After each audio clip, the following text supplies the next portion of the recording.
What's going on, YouTube? And welcome back. And today we are going to be talking about Moana. And maybe it's going to go into a little bit of a side topic as well because, since 2016, Moana was a huge franchise for the Walt Disney Company, right? It was like the next princess after Frozen. But the problem is, it seems like with the new live action film that just debuted here in 2026, it seems like we may have hit Moana fatigue, or have we? And we're going to discuss that today. And we're going to go through the timeline with Moana, some of the um, things that have come out, and maybe why things are the way they are with this franchise. And the reality is, I don't think there is Moana fatigue. I don't think that's the problem here. I think it is a much deeper issue with the Walt Disney Company right now. And if we're going to start with when the first movie came out, right? It was 2016, which is now 10 years old. The first Moana movie came out. And then in 2017, we saw a short called Gone Fishing. And that was seen as a nice add on, right?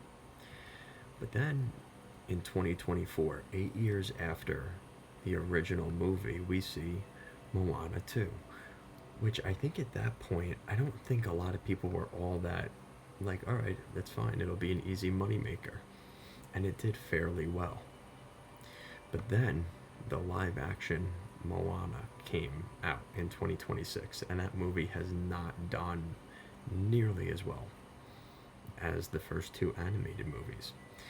So it makes you wonder, is it the perfect parallel for Moana fatigue? Or do you think it's also the possibility, just maybe there's a fatigue with the live action movies? Now, I think for some of these live action movies, it made sense tapping into people's nostalgia, especially in the beginning. I think to a certain extent it made sense. But here in 2026, I think the live action remakes are definitely like at their max at this point. And two, the first movie came out 10 years ago, and now this is technically the third Moana movie in 2 years, on top of the fact that the franchise is only 10 years old. And I think that's really where the problem with this comes down to. It's not the fact that it's exactly Moana fatigue. I think people are just done with the live action movies. And I think that really is the deeper thing here. People haven't had enough time yet to miss this property. It's still too new. And I think that's the mark that was kind of missed in this movie. I think that's the part that's kind of been their issue. And so I think it's not necessarily that it was a bad movie. It wasn't that it's a bad property. I just think it was very poorly timed.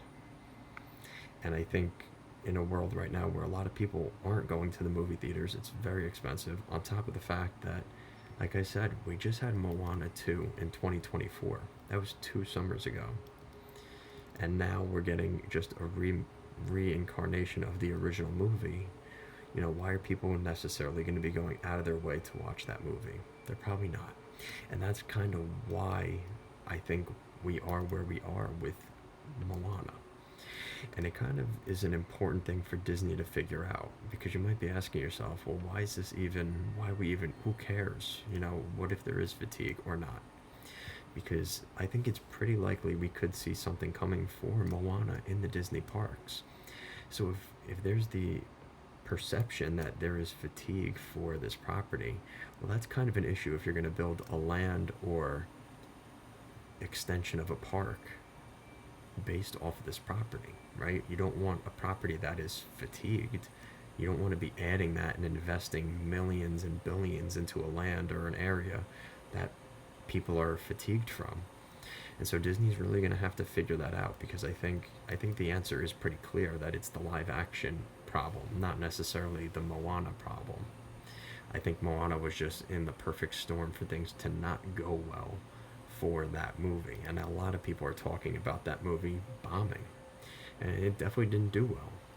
But I think there's a deeper issue, and I think that's something that Josh D'Amaro, the new CEO, is going to have to figure out with these live action movies. Is, everyone's been saying it's been printing money, but even if it has been printing money, the perception of it at this point, is it even worth that extra money? I don't know. And I think that's something that maybe Disney's starting to figure out, because if it starts to hurt the brand, like something like Moana, that's a deeper issue. If you're hurting your branding at the cost of a couple measly dollars, they got to be really careful with what they do, especially with the reputation that Disney has, and especially recently. Disney's brand has definitely taken some hits over the last couple years, and everybody kind of just skated over it like it wasn't a big deal, because it wasn't. Because Disney was built as that mega brand. But at a certain point, how much of that can you take when it starts actually affecting what you're trying to do, and it actually starts to reverse your bottom line and actually hurts you?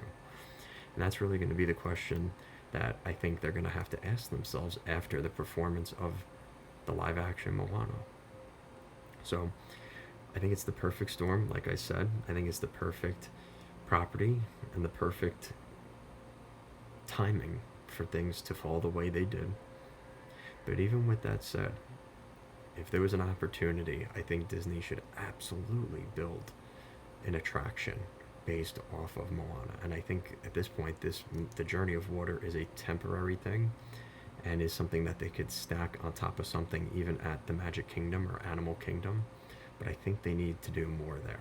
I think that is a property kind of like Frozen, where if they added a Frozen land in Fantasyland in the Magic Kingdom, I don't think many people would be necessarily saying, oh, there's too much Frozen. Those people are always going to exist, but let's not pretend that, we have the amount of Toy Story we have, it's in 2 or 3 of its own parks, right? Like, this is not exactly a novel concept to have an IP in multiple parks at the same time. So let me know what you guys think down below. Do you think this is an example of Moana fatigue as a property? Or kind of what I'm really thinking here is that I think people are done with the live action movies, on top of the fact it just so happened to be the 3rd version of a Moana movie release in the past 10 years. I think it's the combination of both. But let me know what you guys think in the comment section down below, as always.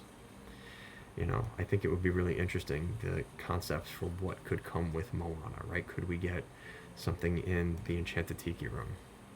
Or a completely new concept in terms of maybe a volcano coaster in Adventureland, right?